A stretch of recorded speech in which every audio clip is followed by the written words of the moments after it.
Hey everyone, my name is Geeky Panda here. I'm for you guys with another one of my videos. This time I'm going to give you guys 5 key tips to start your gray zone warfare adventures. Now, do note, if you bought the Tactical Elite or the Supporter editions, it will be within your messenger. You need to accept it there. Simply put, hit the tab button to get into this screen. On your upper right hand corner, click the messenger button, and it should be from one of the vendors and accept it as such. Just a heads up too, if your vendors give you any quest items or rewards, you can find it here as well. Now, first tip, voice chat. Now, the voice chat hasn't really have a button to configure in your settings. That's because it's already automatically configured and you can't change the button. So to speak in a voice chat, the button is Z. With this button right here, you have 15 seconds to talk, and that's pretty much it in your lower left hand corner. The 15 seconds is to help with keep the mic spammers at bay, so keep it short and sweet. Now that is for local chat. If you are in a squad, you will be your squad radio as well. You cannot change the VoIP button. It's kind of just Z, and that's pretty much it. So remember, Z for zebra, that is the button you push for VoIP. Number 2, when you're ready to go into the field or get out, you need to call in your own helo. Remember, helos are called in by you or other PMC operators. They do not come on a timed interval. You have to call them in. So to call it in, simply put, go hit tab again, bring out your map. Now, it all depends on the location you want to go. Let's say I want to go to Charlie 1. I select Charlie 1 and then hit call transport. It will automatically figure out what LZ you're closest to. In this case, I'm at base, and they'll give you a timer of how long it'll take to get there. Now remember, your friendly factions helos will always spawn by your base. They will not spawn off the map over here. So if you're farther away, it's going to take a while for it to get there. If you do call in a helo, other people can hop onto the helo. Same thing, if other PMCs call in a helo, you can ride with them. Remember, these are one-way trips only.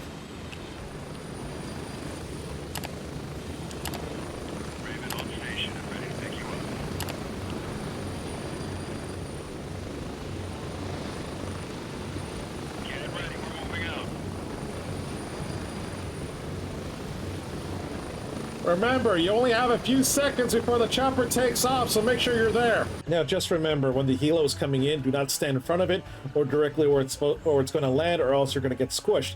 Same thing when it takes off, do not stand in front of it, or you will die like I did that one time. Let's not talk about it. Now remember, these are one-way trips, and if you want to call in your helicopter again, it needs to leave the map. As soon as it leaves the map, which it has, I can call it in again. Now you can go wherever you want. Let's say I want to go to another LZ, you totally can go to another LZ. Let's say you need to go back to base. Remember, you need to click the location where you want to go to, then call in the transport.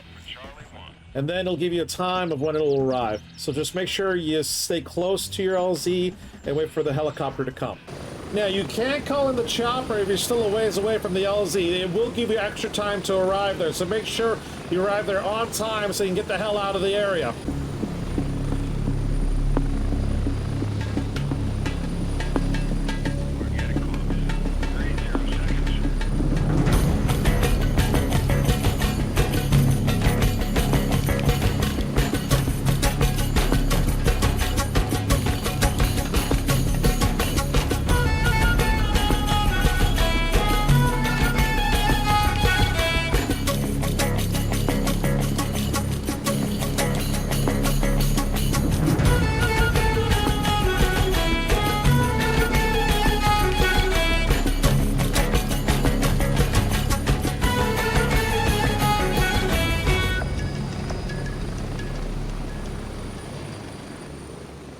Again, remember, if a chopper is coming in to drop people off, it is only a one-way trip. You need to call in a chopper to go to another location. Can't use that same chopper. Next up is going to be inventory and gear management. Now, if you want to reload your weapon, whether by a magazine or bullets, depending on what kind of weapon it is, like the SKS, you need to have it either in your belt, your carrier, or your pockets. Let's say, for instance, I fire a few rounds of my SKS and my bullets are in my backpack. I can't reload it. But if I put it, let's say, in my pockets, I'm good to go. The same could also be said about grenades. Also, you do have some hotkeys for your medicine, grenades, and provisions. Like I said again, as long as it's in either your carrier, your pocket, or your belt, you'll be able to easily access them and select. For instance, the smoke grenade is the only thing I have there. I have it popped up. I hold down G to open it up and then hit G again to select it. Okay, maybe I want some provisions. Hold down P and then highlight which provision you want and select P again, and there you go, you'll be drinking it. And then if you want medicine, well, all my meds are in my secure container, so I won't be able to access them. And if you want to get out of the screen, you can either hit skip or close. So in Tarkov, you can double stack the same backpack, but sadly, you can't do it here in Gray Zone Warfare, but you can stack smaller backpacks into a bigger one. For instance, let me just unpack this backpack and unpack that backpack. So this smaller backpack can fit into the Scorpion, which can fit into the Rush. And you're pretty much all set. This will help out a lot with your locker management. On top of that, MFACs and QR kits are great ways to save space while holding your medical supplies. Mini first aid kits is one slot and they're a 1x2, while the QR kits holds up 2 slots and inside is a 2x2. Now remember, if your locker is too unorganized, let's say you got stuff all over the place and you're trying to buy things, including a new backpack, if there is not enough space in there consecutively to put a backpack in there, it will not do it. So I highly recommend to start organizing your inventory and don't make sure it's not too crazy. Tip number 4, keep an eye on yourself, including your health. Now, first and foremost, with your vendors here, Lab Rat is the best person to go to when it comes to food and medical supplies.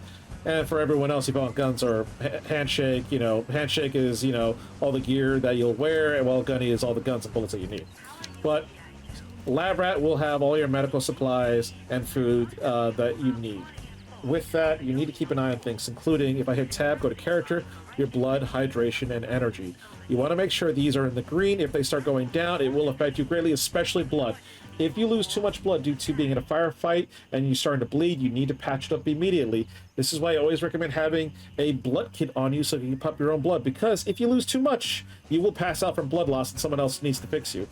Hydration and energy, don't get it down to the red. Make sure you have food and drinks on you at all times. If you are carrying a lot of things, you're going to be weighed down like crazy. Intoxication and radiation is kind of self-set. But for interesting things, bandages are a great way to patch yourself up for anything light, including light bleeding.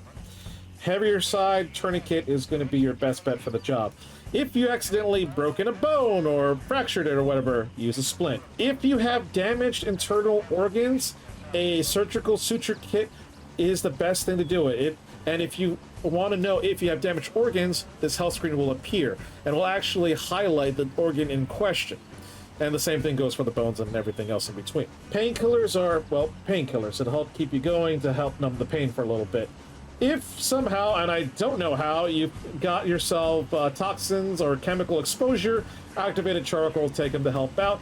And if, and I mean if, and I don't know how you did this, got exposed to radiation, potassium iodine, which again, your vendor Lab Rat should have. When you go out on a raid, make sure you have food and drinks with you, especially if it's going to be a long trip.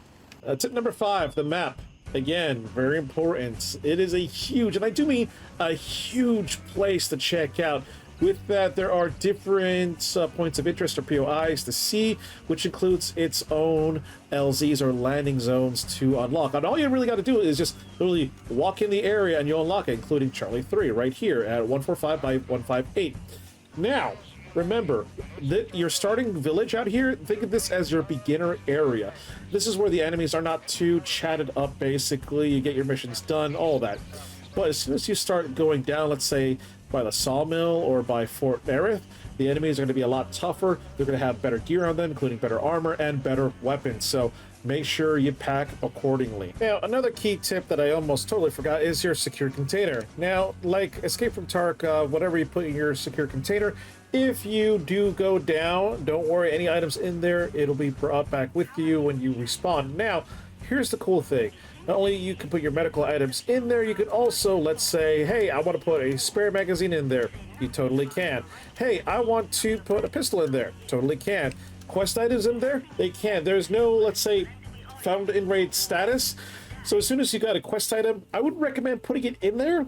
So if whatever happens, you respawn, either because some AI killed you or you're in PvP, the item will be still in there. So it can be really useful in a really tight, quick bind. But I'm really happy they didn't do the whole found and raid thing, and you can pretty much put almost anything in there. So if it fits, it ships. And also one last quick thing, if you are done playing Gray Zone Warfare, I highly recommend flying back to base and then leaving that way. So simply put, hit your tab key, because I'm at, you know, my main base right now.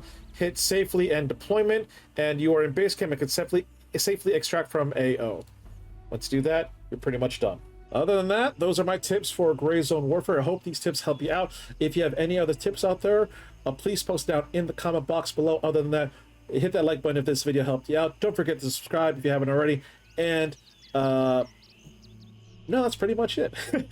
Other than that, folks, thank you all so much for being here. Feel free to join my Discord, check out my Twitch streams, and above all else, keep being awesome out there. I'll see you out there in Gray Zone Warfare, which, if you're wondering which faction I joined Crimson. Above all else, this is Geeky Panda here. I'm out. Stay geeky, my friends.